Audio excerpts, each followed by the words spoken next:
നിങ്ങൾ ഒഡീഷ എഫ് സിക്കെതിരെയുള്ള കേരള ബ്ലാസ്റ്റേഴ്സിന്റെ മത്സരം ഓർക്കുന്നുണ്ടായിരിക്കും. ആ മത്സരത്തിൽ ആവേശകരമായ പ്രകടനത്തിന് ശേഷം വൈക്കിംഗ് സെലിബ്രേഷന് വേണ്ടി ആരാധകരുടെ അടുകിലേക്ക് ചോര നീരാക്കി കളിച്ച അഡ്രിയാൻ ലൂണയും സംഘവും വന്നപ്പോൾ വളരെ പരുഷമായിട്ടുള്ള മുദ്രാവാക്യങ്ങളുമായിട്ടായിരുന്നു ഈസ്റ്റ് ഗാലറിയിൽ ആരാധകർ അദ്ദേഹത്തിനെ വരവേറ്റത്. അപ്പോൾ തന്നെ അതിൽ നീരസം പ്രകടിപ്പിച്ചുകൊണ്ട് ലൂണ അവിടെ സെലിബ്രേഷനും കാര്യങ്ങൾക്കൊന്നും നിൽക്കാതെ തിരിഞ്ഞു നടന്ന് വെസ്റ്റ് ഗാലറിയിലേക്ക് പോയി.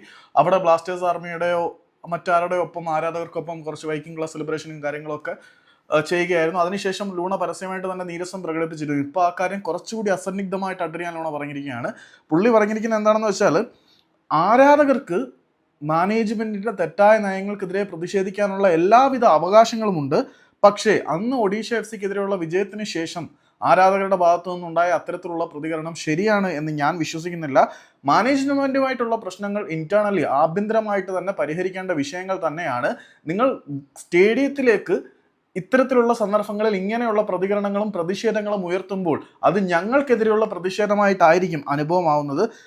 അത് ഒരു മോശം ഇമേജ് ഈ ഒരു ക്ലബിനും ആരാധകർക്കും സൃഷ്ടിക്കും എന്നാണ് അഡ്രിയാൻ ലൂണ പറയുന്നത്. അന്ന് നമ്മൾ അതിനെക്കുറിച്ചൊരു വീഡിയോ ചെയ്തിരുന്നു.